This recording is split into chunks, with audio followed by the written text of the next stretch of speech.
Hi everyone, সবাইকে জানাই শুভ নববর্ষের অনেক অনেক শুভেচ্ছা, অভিনন্দন আর ভালোবাসা। সকালবেলা উঠেই গুছিয়ে নিয়েছিলাম নিজের এই ছোট্ট ঘরখানা, তারপরে বানিয়ে নিয়েছিলাম ঝাল ঝাল ম্যাগি। এবারে নববর্ষতে পার্সোনাল কিছু কারণের জন্য মনটা একটু খারাপ থাকলেও দিনটা কিন্তু বেশ ভালোই কেটেছে। আর নববর্ষ মানেই তো নতুন জামা, তাই শান্তিনিকেতন থেকে আনা পছন্দের এই কুর্তিটা পরে আমিও হয়ে গেলাম রেডি আর চললাম দিদির বাড়ি।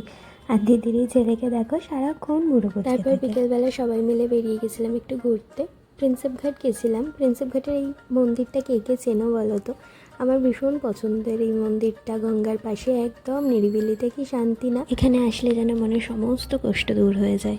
আমি আর আমার দিদি যখনই একটু সময় পাই তখনই এখানে চলে আসি আমরা। কি শান্তি লাগে। আর গঙ্গার পাড়ে ওই শহরটাকে দেখো কি জলজল করছে, বিদ্যাসাগর সেতুটাও দেখা যাচ্ছে। যারা এখনো আসেনি একবার এসে অন্তত ঘুরে যাবে এই মন্দির থেকে। তারপর বেরিয়ে আমরা নিয়ে নিয়েছিলাম 1 কাপ চা। প্রিন্সেপ ঘাট আসবো আর চা খাবো না তা কি হয়। তারপর বাড়ি ফিরে মায়ের হাতে বানানো মাটন আর ভাত আর আমের চাটনি স্পেশালি, সেটা দিয়ে আমি আমার ডিনারটাকে শেষ করলাম। তো তোমরা জানাতে বলো না তোমাদের নববর্ষ কেমন কাটলো।